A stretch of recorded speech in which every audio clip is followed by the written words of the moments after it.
चलो आ जाओ, चलिए आपको रामा होटल दिखाते हैं कैसी व्यवस्था है यहाँ की।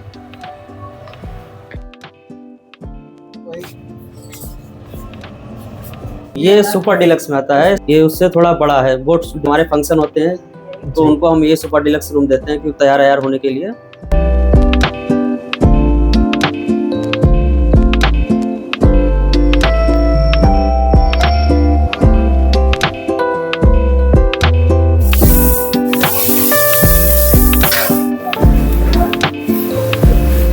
लगे रहते हैं तो आधा एक घंटा लगे रहे हैं, कभी नहीं क्या अरे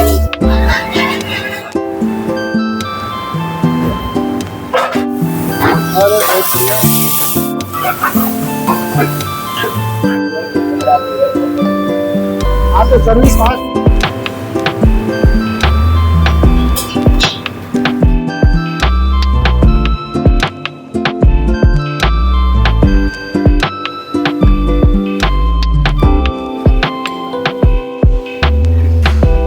बढ़िया है सर्विस, और उसके साथ में क्वालिटी मेंटेन की, सेफ्टी और सिक्योरिटी तो नंबर 1 पे आपके होटल में ऐसा है जिसको देख के वो आते हैं बार बार। कि हमारे होटल में सबसे पहले अगर कोई आता है सबसे पहले वो हाइजीन साफ सफाई देखते हैं। सर्विस हमारे यहाँ की सबसे बेस्ट है। सिक्योरिटी के लिए क्या करते हैं? सिक्योरिटी के लिए हमारे एक तो कैमरे लगे हुए हैं।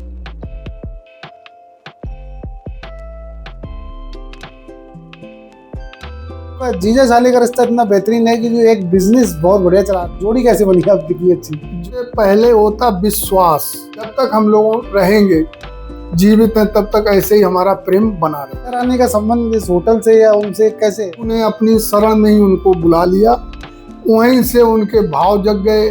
गुरुजी उनके प्रेमानंद जी महाराज। नमस्कार दोस्तों, आज मैं आपको एक ऐसे मेहमान से मिलाने जा रहा हूँ जो फोर्स में रहते हुए जिन्होंने विचार नहीं बनाया, लेकिन रिटायर होने के बाद में जिन्होंने विचार बनाया कि मैं एक ऐसा होटल तैयार करूंगा जो आम जनता को एक वेज, एक शुद्ध शाकाहारी भोजन उपलब्ध हो सके और रुकने की बहुत ही बढ़िया व्यवस्था हो सके। और आप भी शहरों में देखते होंगे कि जब भी आप किसी होटल में जाते हो तो सबसे पहले विचार यही होता होगा कि मैं अपनी फैमिली वहाँ पे रुकने लायक है कि नहीं, वहाँ पे कोई हमारे साथ कोई दुर्घटना तो नहीं हो जाएगी।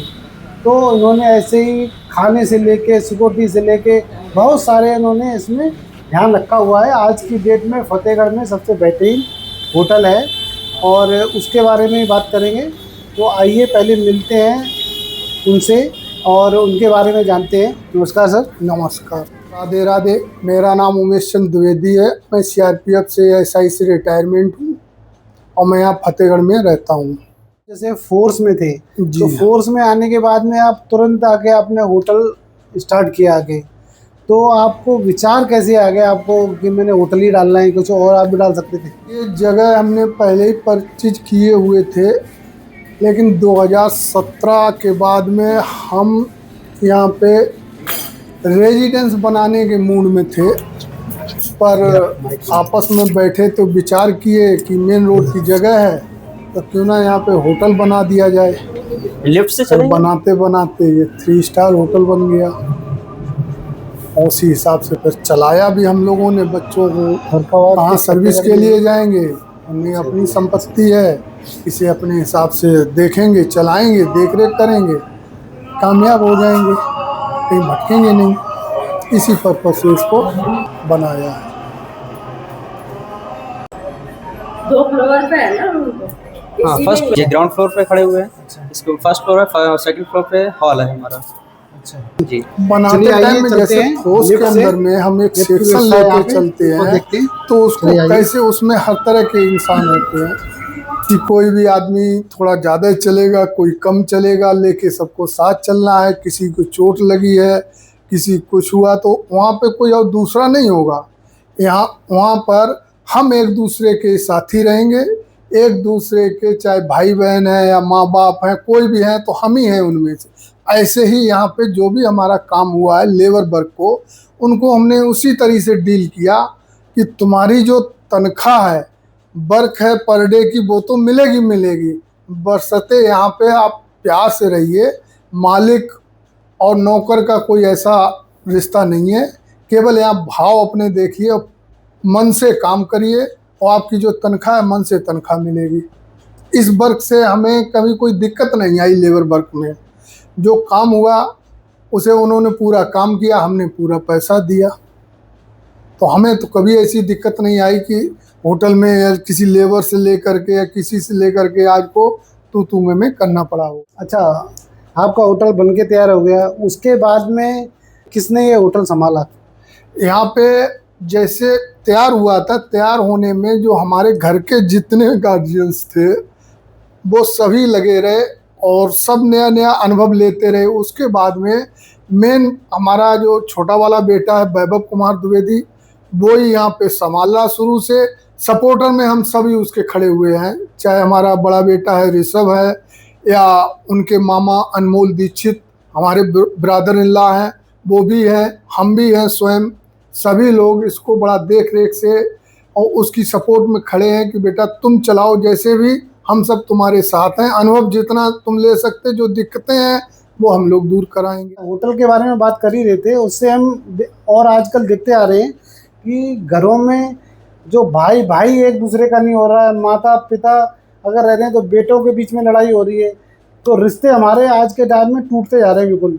लेकिन आपका जीजा साले का रिश्ता इतना बेहतरीन है कि जो एक बिजनेस बहुत बढ़िया चला रहे हैं, तो वो आप में कैसे जोड़ी कैसे बनी आपकी? ऐसे बनी है कि सबसे पहले होता विश्वास, कि हमें अगर मान लो उन पे विश्वास, उन्हें हम पे विश्वास। आज को कोई भी रिश्ता है, चाहे माँ बाप का रिश्ता है, चाहे पति पत्नी का रिश्ता है या भाई भाई का रिश्ता है सिर्फ विश्वास का। अगर आपको हमारे ऊपर विश्वास है तो रिश्ता है। ऐसे ही हम लोगों के बचपन से लेके आज तक एक दूसरे के ऊपर बहुत बड़ा भरोसा है, बहुत बड़ी। इसमें ना उन्होंने कभी आज तक हमसे कहा ये क्या हुआ।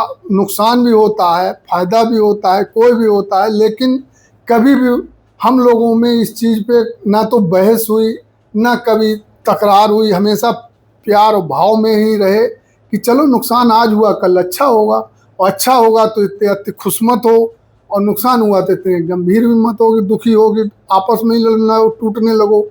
तो हम लोगों के भरोसे विश्वास ऐसे रहे हैं कि आज तक हमें कभी भी इस लेकर को किसी पैसे को या किसी काम को किसी बीच में ना तो कभी बहस हुई। हमेशा जैसे शुरू से लेकर आज तक उतने ही प्रेम भाव से हमेशा रहे हैं, अभी भी रहे, आगे भी कामना करते हैं।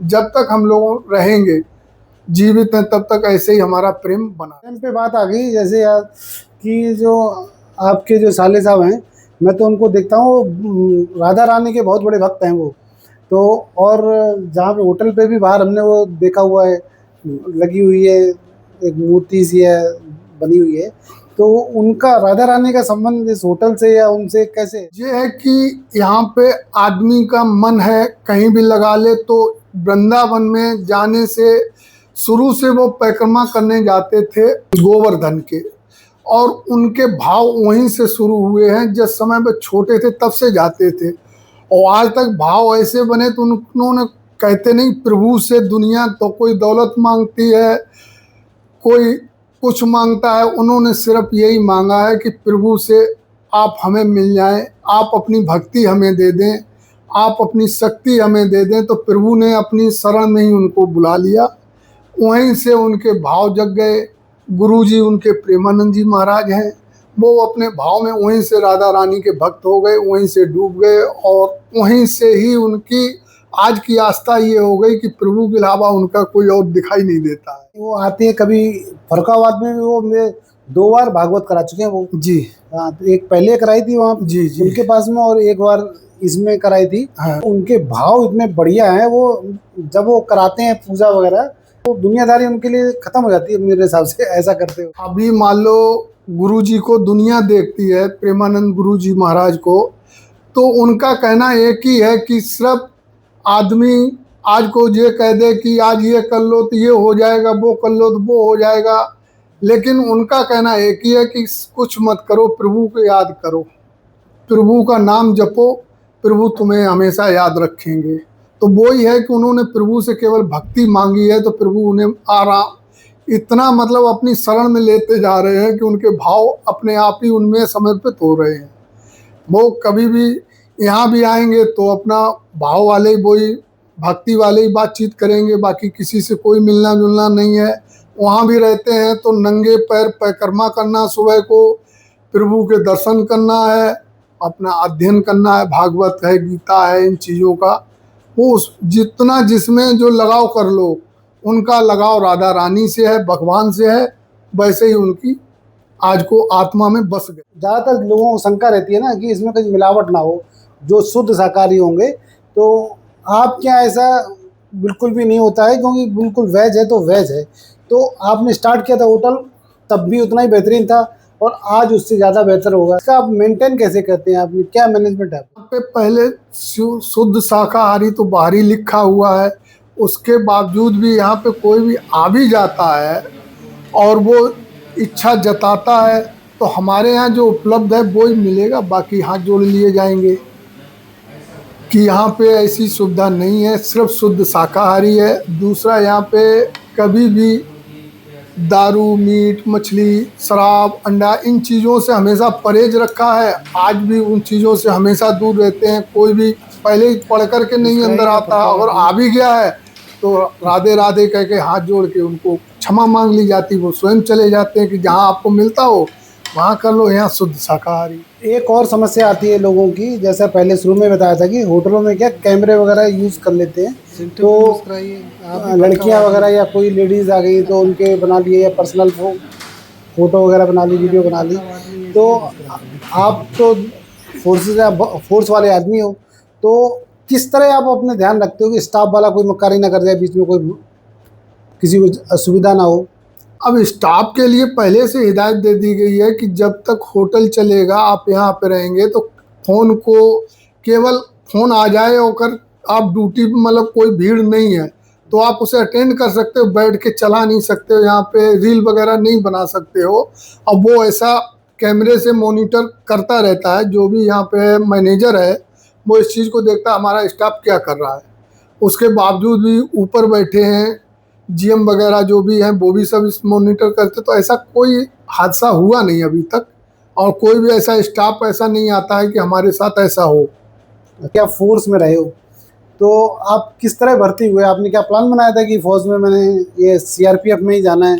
नहीं, तैयारी तो हमारी शुरू से फौज की थी। जब से मैं था कि हमारे बड़े भाई थे वो पुलिस में ही थे और हमारी भी तैयारी शुरू से ही, जब से मैं पढ़ता था, पढ़ने के साथ साथ फिजिकल अपना फिटनेस हमेशा रखे हुए था। भर्ती रैली निकली तो उसी में पुलिस ग्राउंड में भर्ती हो रही थी। सुबह सुबह मैं वहाँ दौड़ लगाने गया तो वहाँ मैं देखा तो बहुत पुलिस लगी हुई है, बड़ा भीड़ लगी हुई है, तो मैं भी उसी लाइन में खड़ा हो गया, जाके नाप तोल कराया, ये सब हुआ।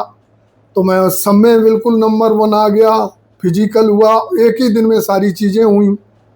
फिजिकल भी हो गया, उसमें भी लिया।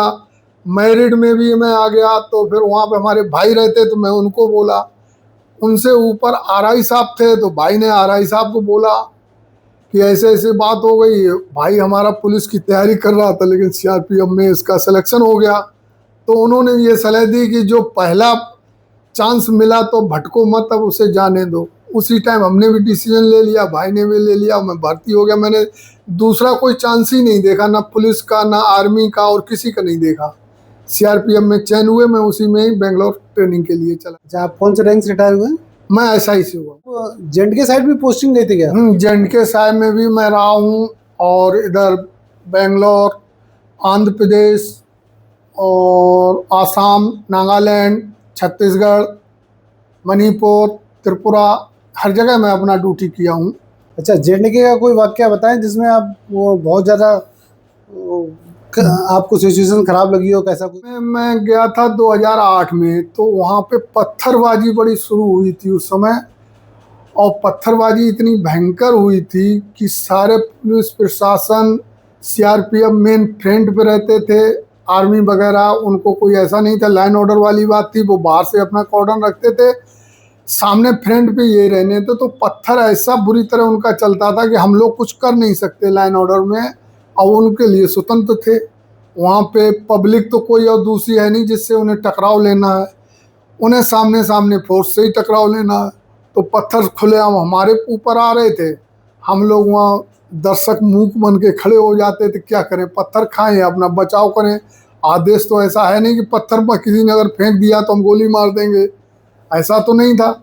लेकिन बचाव रखते रखते वहाँ पे उन पे कंट्रोल भी करना है, आंसू गैस वगैरह ये थोड़ा बहुत छोड़ते थे हम लोग भी, लाठीचार्ज भी कर लें, लेकिन वहाँ पे इतनी भयंकर भीड़ आती थी, उससे बड़ा निवारण बड़ा मुश्किल होता था। वो तो बहुत भयंकर आते थे। लास्ट में बस यही होता था कि उनसे बच के अपना खेतों की तरफ हो जाओ या उधर को हो जाओ, और वो आगजनी वगैरह करते नहीं थे, केवल फोर्स वालों के ऊपर ही पत्थर उन्हें मारने हैं। ऑर्डर नहीं था उनके अगेंस्ट कुछ कार्रवाई नहीं करने, कोई ऑर्डर नहीं था, था और ऑर्डर भी नहीं था, ऑर्डर भी नहीं था कोई भी ऐसा करने का। तो लास्ट में क्या कर दिया कि मतलब ऑर्डर यही आ गया कि भैया वो भी पत्थर मारते, तुम भी अपना बचाव रखो। तो वो कैंसिल वगैरह दिए थे, तो उससे पत्थर क्या चीज कैंसिल कैंसिल क्या होता है? वो छावड़ी होती, लाठी, एक हाथ में लाठी होती, एक हाथ में जैसे अब पुराने अच्छा, वो बचाव के लिए ऐसे करके रहता है जो जी जी रखते हैं वो। हाँ अच्छा, वो रखते हैं। अच्छा अच्छा। तो उसे दी गई थी, आंसू गैस छोड़ सकते हो आप, ये कर सकते, बस इतना ही था। तो वो उल्टा ही मतलब क्या है, आंसू गैस से खुले में इतना असर नहीं होता जितना बंद में होता है। अच्छा, ओपन में नहीं, आंसू गैस से नहीं होगा। वो टीयर स्मोक है, तुरंत उड़ जाता है। अच्छा, तो उसमें तो बहुत दिक्कत आती होगी, आप कुछ नहीं कर सकते हो और वही सब कर रहे हैं। हाँ। अच्छा, जो मेन तो जो मीडिया में दिखता रहता था कि फोर्सेस है वो उनसे मुकाबला कर रही है ऐसे करके, लेकिन एक्चुअल में दिक्कत तो आती होगी। वो क्या था वो? अरे दिक्कत के लिए जब बता रहा हूँ कि उनका सीधा टकराव, फोर्स उनका निशाना था, फोर्स।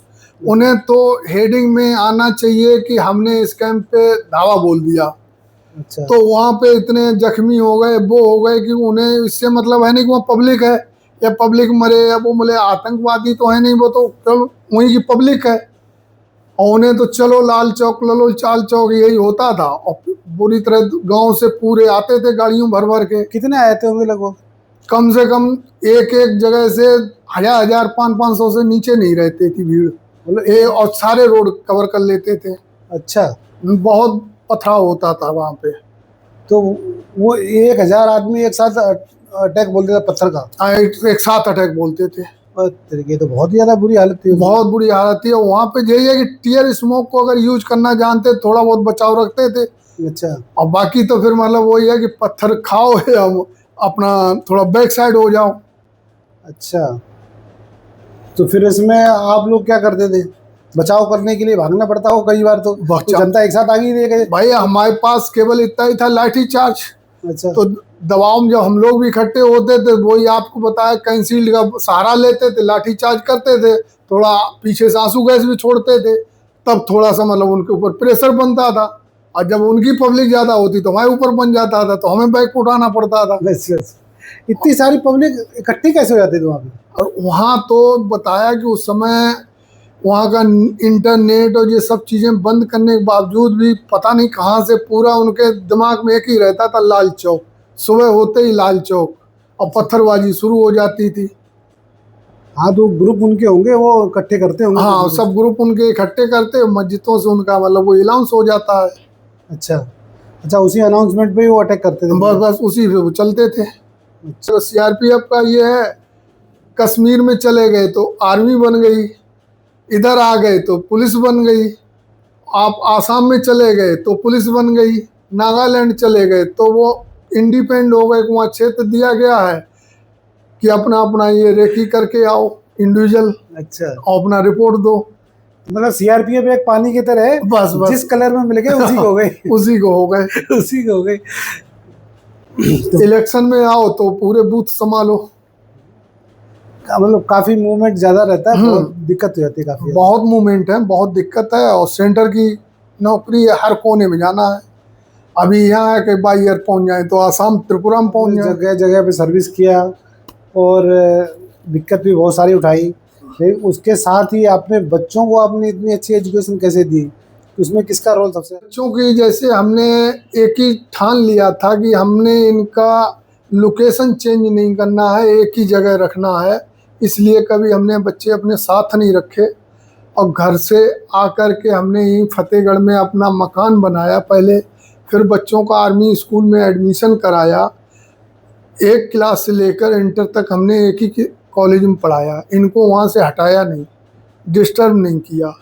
इसके इंटर के बाद में फिर इन्होंने अपना, किसी ने बीटेक किया, किसी ने बीकॉम किया, एमकॉम किया, ये सारी चीज़ें पढ़ाई इनने तय की। और इनकी देख रेख में इनके मामा नाना नानी यहाँ पे रहे, तो उन्होंने काफ़ी इनका गार्जियनशिप में बहुत अच्छा रिजल्ट दिया, जो आज को ये बच्चे दोनों कामयाब हैं। अच्छा, और सबसे पहला रोल इनके मामा का रहा कि इनके मामा के डायरेक्शन में ही इन्होंने पढ़ाई भी की, और आज को जो भी काम कर रहे हैं मामा के डायरेक्शन में ही कर रहे हैं। अच्छा, मामा का रोल बहुत अच्छा है इनका कि ये देखो बिजनेस भी बहुत बढ़िया संभाले हैं, और सबसे पहले तो उन्होंने बेस बनाया बच्चों का। जी हाँ, तो ऐसा बहुत कम देखने को मिलता है, तो जो मामा इतना बड़ा रोल निभा लें। तो बोलते हैं 99 बच्चे बिगड़ जाते हैं। तो हम लोगों के रिश्ते ऐसे मामा के वो नहीं है, हमारा तो जैसे छोटा भाई बड़े भाई ऐसे रिश्ते हैं, और ऐसे ही हम लोग एक दूसरे की परवरिश करते हैं। ये बच्चे भी उन्होंने रखा, डांट भी मारा है, फटकार भी मारा, तो मामा बन के नहीं माना है उन्होंने, तो एक बड़ा बन के, मतलब जैसे हमारे बड़े छोटे भाई हैं, उन्होंने भी उनके मतलब बड़े बन के ही मारा है। और आज को समझाया तो वो इसी बेस पे समझाया है, मामा बन के कभी उनसे काम नहीं कराया है। तो गार्जियनशिप ऐसे ही चलती है। आपसे हम बात कर रहे थे फौज के बारे में और फोर्सेस के बारे में, तो अब हम वापस आते हैं होटल पे, वहीं पे आते हैं जो रामा पैलेस, यहाँ पे भोजन तैयार करते हैं। उसमें क्या होता है कि कई बार क्या होता है, खाने में कई चीज़ें मिलावट हो जाती है, कुछ हो जाती है, तो स्टाफ को बहुत अच्छी तरह से देखना पड़ता है, और उसमें क्या क्या ध्यान रखने पड़ते हैं, कैसे मैनेजमेंट करते हैं, उनका स्टाफ में क्या क्या चीज़ लेके आते हैं, स्टाफ में दिक्कत क्या क्या है और कैसे करते हैं, वो थोड़ा जानकारी लेते हैं सर। तो जैसे आपका स्टाफ को आप कैसे मैनेज करते हैं आप? स्टाफ में हमारा जो शेफ है उनका अलग, कोई चाइनीज है, कोई अपना इंडियंस है, कोई तंदूरी का है, किसी जो जो जिस चीज़ काम के बांटे हुए, वो उनके ऊपर भी एक किचन कमांडर रखते हैं, सुपरवाइज़र। उनको क्या चाहिए वो शाम को पूरा नोट करता है, वो खड़े होके जो भी ऑर्डर आता है, जो बनना है वो बनवाता है उनका लगवा के, और जो वेटर होता है उससे सप्लाई करवाता है। सारी जवाबदारी रहती है शेफ, उसके ऊपर रहता है किचन कमांडर सुपरवाइज़र, वो उसकी जवाबदारी है पूरा जो ऑर्डर आया है उसको बड़ा टेस्टी से बनवा के वहाँ पर पहुँचवाए। सैनिटाइज और हाइजीन भी होता है ना, तो वो चीज़ यहाँ पे आप मेंटेन करते हैं, क्या होता है उसका? हाँ, यहाँ पे जो भी होता है, जैसे किचन स्टाफ में हमारा रहता है, उसका सैनिटाइज, मतलब वो भी नाखून वगैरह, ये सारी चीज़ें पहले से मतलब उनको हिदायत दे दी जाती है, और भी साफ़ सफाई का मेन ध्यान देते हैं। और ये सारी चीज़ें एक कमांडर नियुक्त कर दिया गया है, वो कमांडर उसको पूरा डील करता है। जो किचन कमांडर है, सुपरवाइज़र है, वो उसकी पूरी जवाबदारी है कि इसको मेंटेन करके चले। ये डिलक्स थाली हमारी जोमेटो की है, इसकी काफ़ी अच्छी डिमांड रहती है अपने पास। अच्छा, जी है। जो डीलक्स थाली है जोमेटो से बुक होने के लिए आई थी, तो इनके पास रहती है, काफ़ी ज़्यादा डिमांड है। जी हाँ। चलो बहुत बढ़िया। इसमें क्या क्या हो गया अभी? जैसे मिक्स वेज अपनी कढ़ाई पनीर मिक्स वेज अभी बनाते हुए हमने देखा था, कढ़ाई पनीर बनाया, दाल और दाल हो गया है, सलाद हो गया, रहता है, सलाद है, स्वीट में गुलाब जामुन है, राइस है, और एक लच्छा और एक जो है रोटी रहती है अपनी बटन वाली। अच्छा, आप क्वालिटी के साथ, क्वालिटी तो मेंटेन आप कर ही रहे हैं, बहुत बढ़िया हमने देखा है, उसके साथ फास्ट डिलीवरी के लिए आप क्या कर रहे हैं? सर्विस फास्ट हो उसके लिए क्या करते हैं आप? सर्विस फास्ट के लिए सर, इसमें हमारे जो स्टाफ है वो काफ़ी अच्छा है। अच्छा, हाँ, इनसे जो है तालमेल हम लोगों का जो है काफ़ी अच्छा है, चाहे हमारे सर्विस वाला सर्विस स्टाफ हो, या पिकअप बॉय हो, या हमारे हेल्पर हो, या शेफ़ हमारे जो असिस्टेंट हैं चाहे वो हो, इनका कोऑर्डिनेशन जो है वो हम लोगों का काफ़ी अच्छा है। अच्छा, बहुत बढ़िया। अच्छा, ये है हमारे इस रामा पैलेस होटल के एक शेफ हेड हैं, आपका शुभ नाम क्या है? सर, मेरा शुभ नाम जो है वो विजय कुमार। विजय कुमार जी हैं, यहाँ पे बहुत बढ़िया सर्विस दे रहे हैं। और अपने स्टाफ को आप कंट्रोल कैसे करते हैं? इतना सारा स्टाफ है ना, सब अलग अलग होगा। सर, मेरा स्टाफ जितना है वो सारा ट्रेंड है, सारे अच्छे मतलब अच्छे प्रॉपर्टी से आए हुए हैं। अच्छा। कोई ऐसा नहीं है कि कोई इधर उधर से हो, कोई जयपुर से है, कोई कानपुर से भी है, कोई लखनऊ से है, कोई उत्तराखंड से है। तो ऐसे हमारा स्टाफ जितना है, जितना भी स्टाफ हायर हुआ है, सारी अच्छी प्रॉपर्टी से हुआ है। अच्छा, वेल ट्रेंड है आपके जी हाँ। स्टाफ पूरा, आपको ऐसा नहीं कि यहाँ ट्रेन करना पड़े आपको? नहीं, ऐसा कोई नहीं। हमारे जो एमडी सर है वो खुद ही जो है जितने भी स्टाफ लाते हैं, अच्छा। सारे ट्रेंड लाते हैं, ताकि वर्किंग में कोई प्रॉब्लम ना हो। अच्छा, लोगों को अच्छा से अच्छा खाना मिल जी सके। जी चलो बहुत बढ़िया है। बहुत टेस्टी बनाया। हाँ, इधर दिखाई दे सकते हैं। ये आपका डिश है ना, Yes. मतलब बहुत अच्छा Thank बनाया। you. सारी जगह खाते हैं जी जी मगर मुझे यही का पसंद है, इसीलिए मैं जब भी आते हैं तो आपके यहाँ का मुझे यही पसंद आता है, तो मैं इधर ही खाने के लिए आती हूँ। Thank you ma'am. अच्छा मैडम है हमेशा इनका फेवरेट है ये, तो इसको खाने के लिए हमेशा यही आती हैं यहाँ पे, क्योंकि इनको इससे बेटर कहीं नहीं मिला हुआ। काफी जगह खा के आ गई है जी जी हम दिल्ली में भी खा के आए, अभी बेटे के साथ गए होटल में, मगर मैं बोला उसको मैंने कि हमें ऋषभ के होटल जैसा, तो ये वाली थी, तो वो हंसने लगा, तो बोला कि मम्मी हाँ वो तो अपनी अपनी कला है और उनके वो बनाने में सबका अलग अलग है थोड़ा। अभी नोएडा में गए थे, वो 5 स्टार होटल था एक, जी तो जिसमें खाना खाया था, लेकिन ये क्वालिटी वहाँ पे नहीं मिली है। बढ़िया था। चलो बहुत अच्छा है, मैडम खुश हो गए, इससे अच्छा क्या है। चलो थैंक यू। जो खाना है बिल्कुल शुद्ध रहता है, उसमें किसी प्रकार की वो दिक्कत नहीं आती है। हाँ बिल्कुल दिक्कत कोई नहीं आई, सब बिल्कुल शुद्धता से जाएगा। तो जैसे कि अभी आपके जो सुपुत्र जी है वो देख रहे हैं जी। मेन तो स्टाफ रखा हुआ है, क्योंकि स्टाफ ही होता है जब तक उसके ऊपर कंट्रोल ना हो ऊपर से। उसके ऊपर जैसे ये हमने बताया नहीं कि हर सीढ़ी बना दी गई है, वैसे यहाँ पे किचन कमांडर भी बना दिया गया, सुपरवाइजर है, उसके ऊपर भी एक मैनेजर बैठा दिया, मैनेजर के ऊपर भी यहाँ पे अपना मालिक बैठा हुआ है। तो ये सुपरविजनिंग में यहाँ की देख रेख और हर चीज़ को चलाएंगे, कोई असुविधा ना। हमारा नाम प्रशांत शुक्ला है, फ्रंट ऑफिस मैनेजर। जी ये होटल का जो भी है सब हम ही देखते हैं। पूरी देख रेख आपके। हाँ, पूरी देख रेख हमारी आपके नजर होटल में। और रेस्टोरेंट दोनों है। जी। तो जो आदमी होटल में आता है, तो होटल में कौन कौन से लोग आते हैं आपके? होटल में देखिए हमारे यहाँ जैसे कॉर्पोरेट हो गए, कंपनी के लोग होते जी, हैं, जी। वो भी आते हैं, फैमिली भी आती है, अदर भी लोग आते हैं। अच्छा, जी।